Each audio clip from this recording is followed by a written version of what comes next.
Film की शुरुआत एक लड़की एम्मा से होती है जो अभी अभी उठी है। वह स्कूल के लिए लेट हो गई है। एम्मा एक बहुत अच्छी और लोकप्रिय छात्रा है और इसी वजह से कई लड़के उस पर क्रश रखते हैं। दूसरी तरफ एक लड़का डीन है। डीन एक बहुत आलसी लड़का है जो एम्मा के ही कॉलेज में पढ़ता है। उसे वीडियो गेम्स खेलना पसंद है। बिस्तर से उठने के बाद वह बाथरूम जाता है और फिर वापस आकर गेम्स खेलने लगता है, लेकिन हर दिन उसके पापा उसे गेम्स खेलने के लिए डांटते हैं। कॉलेज में कुछ लड़कियां डीन को पसंद नहीं करती। एम्मा और उसकी छोटी बहन स्टेसी को उनकी मॉम स्कूल छोड़ने जा रही हैं। स्टेसी कार से उतरने ही वाली होती है कि डीन अपनी कार में आता है। उसे देखकर स्टेसी कहती है, कितना घिनौना लड़का है। उनकी मॉम उन्हें ऐसी बातें न कहने को कहती हैं और पढ़ाई पर फोकस करने की याद दिलाती हैं, फिर चली जाती हैं। इस बीच कॉलेज में जब एम्मा अपनी बहन से बात कर रही होती है तो स्टीवन आता है और बीच में टोकता है। स्टीवन एक क्वार्टरबैक प्लेयर है। यह देखकर स्टेसी एम्मा को चिढ़ाती है और कहती है, मुझे कभी इस लड़के से मिलवाना। दोनों एम्मा और स्टेसी अपनी क्लास में पहुंचती हैं। स्टेसी पहले अंदर जाती है और अपनी सीट लेती है, लेकिन एम्मा से डीन टकरा जाता है जो उसे व्यंग्य से प्रिंसेस कहता है और चला जाता है। क्लासरूम में उनके टीचर मिस्टर क्रिश्चियन एम्मा से पूछते हैं कि वह लेट क्यों हुई। एम्मा माफी मांगती है। टीचर घोषणा करते हैं कि डिनर सेंचुरी ट्रिप के लिए बस अगली सुबह 7 बजे निकलेगी। अगली सुबह एम्मा तैयार हो रही है। उसकी मॉम तैयारी में मदद करती है और पापा कहते हैं कि वह उसे खुश करने के लिए कुछ भी कर सकते हैं। एम्मा मॉम पापा को थैंक्स कहती है। दूसरी तरफ डीन के पिता जैक उसे याद दिलाते हैं कि उन्होंने डीन को ट्रिप में शामिल करने के लिए कितनी मेहनत की। उन्होंने कॉलेज स्टाफ से कोऑर्डिनेट किया। हालांकि डीन जाना नहीं चाहता, लेकिन पापा की बार बार रिक्वेस्ट पर वह मान जाता है। कॉलेज में मिस्टर क्रिश्चियन सबको बस में चढ़ने को कहते हैं। एम्मा की मॉम बारबरा उसे अपना ख्याल रखने को कहती है। डीन के पिता भी यही सलाह देते हैं। सब बस में चढ़ते हैं। स्टीवन एम्मा को ग्रीट करता है और बस में चढ़ जाता है। स्टीवन के जाने के बाद लिजी एम्मा को चिढ़ाने लगती है, लेकिन एम्मा इग्नोर करती है। कुछ घंटों बाद सभी छात्र ट्रिप लोकेशन पर पहुंचते हैं। मिस कोलियर सबको कुछ घंटे एंजॉय करने को कहती हैं, लेकिन डिनर से पहले वापस आना होगा क्योंकि प्रोग्राम का अगला हिस्सा जल्द शुरू होगा।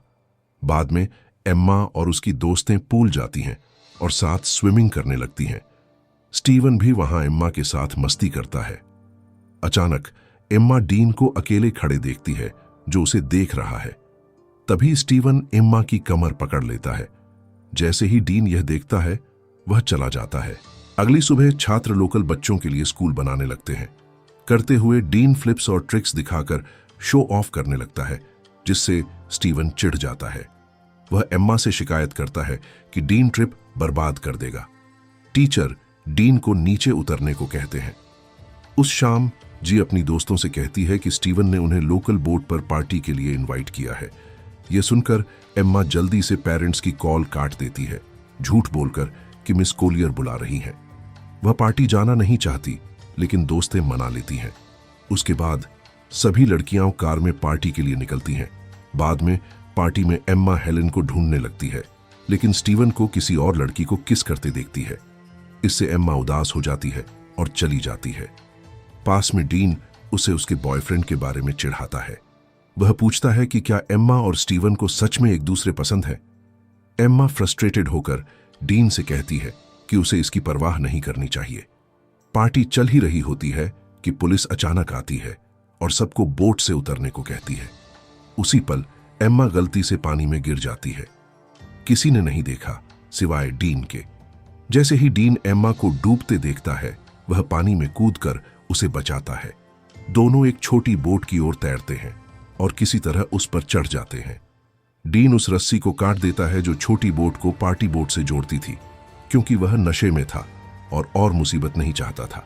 लेकिन एम्मा को आश्वासन देता है कि वे पार्टी बोट का पीछा करेंगे और जल्द वापस लौटेंगे। अचानक एक तेज तूफान आता है। वे पार्टी बोट का पीछा करने की कोशिश करते हैं, लेकिन छोटी बोट में मोटर नहीं होती। तभी एक बड़ी लहर उनकी ओर आती है। डीन एम्मा से बोट को मजबूती से पकड़ने को कहता है और दोनों जोरदार झटके से टकराते हैं।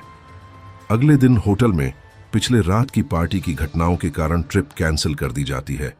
लिसा मिस कोलियर से कहती है कि एम्मा होटल नहीं लौटी और शायद किसी के साथ मस्ती कर रही होगी। लिजी जोड़ती है कि आखिरी बार उसने एम्मा को पार्टी बोट पर देखा था। कॉलेज में सभी एम्मा और डीन के लिए चिंतित हो जाते हैं। इस बीच एम्मा और डीन लहरों के कारण समुद्र के बीच फंस जाते हैं। डीन अपना फोन चेक करता है लेकिन पानी से खराब हो चुका है। वह एम्मा से उसका फोन चेक करने को कहता है लेकिन सिग्नल नहीं है। होटल में मिस्टर क्रिश्चियन अटेंडेंस लेते हैं और नोटिस करते हैं कि एम्मा और डीन दोनों गायब हैं। एम्मा और डीन पूरी तरह समुद्र के बीच फंसे हैं। एम्मा डीन से कहती है कि उन्हें पार्टी बोट का पीछा करना चाहिए था। डीन और एम्मा एक दूसरे से बहस करने लगते हैं। दूर से वे एक द्वीप देखते हैं और डीन बोट को उसकी ओर मोड़ने लगता है। इस बीच पुलिस एम्मा की दोस्तों से पूछताछ कर रही है। वे पुलिस से पूछते हैं कि दोनों बच्चों को बचाने का कोई तरीका है या नहीं। पुलिस कहती है कि उन्हें वापस लाना मुश्किल होगा, जिससे वहां खड़े सभी चिंतित हो जाते हैं। बहुत कोशिश के बाद डीन और एम्मा आखिरकार द्वीप पर पहुंचते हैं। वहां पहुंचते ही एम्मा फोन नेटवर्क चेक करने की कोशिश करती है, लेकिन अभी भी सिग्नल नहीं। डीन बोट पर एक गन पाता है जो सिग्नल भेजने के लिए फायर की जा सकती है और उसे रख लेता है। दूसरी तरफ जैक को पता चलता है कि उसका बेटा गायब है। वह तुरंत कॉलेज पहुंचता है और एम्मा की मॉम बारबरा से मिलता है। उसी पल एम्मा के डैड भी आते हैं। सभी घबरा जाते हैं और प्रिंसिपल से बच्चों के बारे में पूछते हैं, लेकिन प्रिंसिपल कोई जानकारी नहीं दे पाता, इसलिए तीनों बहुत चिंतित होकर चले जाते हैं। द्वीप पर एम्मा और डीन रहने की जगह ढूंढने लगते हैं। जंगल के अंदर उन्हें एक खूबसूरत नीला वाटरफॉल मिलता है। डीन मंत्रमुग्ध हो जाता है और एम्मा से वहां अपनी फोटो लेने को कहता है, लेकिन एम्मा मना कर देती है। वह नहीं चाहती कि डीन मुसीबत में पड़े और अगर कुछ हुआ तो वह अपनी ड्रीम यूनिवर्सिटी न जा पाए। डीन को उसका कारण अजीब लगता है। कुछ घंटों बाद वे किनारे पर लौटते हैं, लेकिन वहां कोई नहीं। यह देखकर वे जंगल में वापस जाते हैं।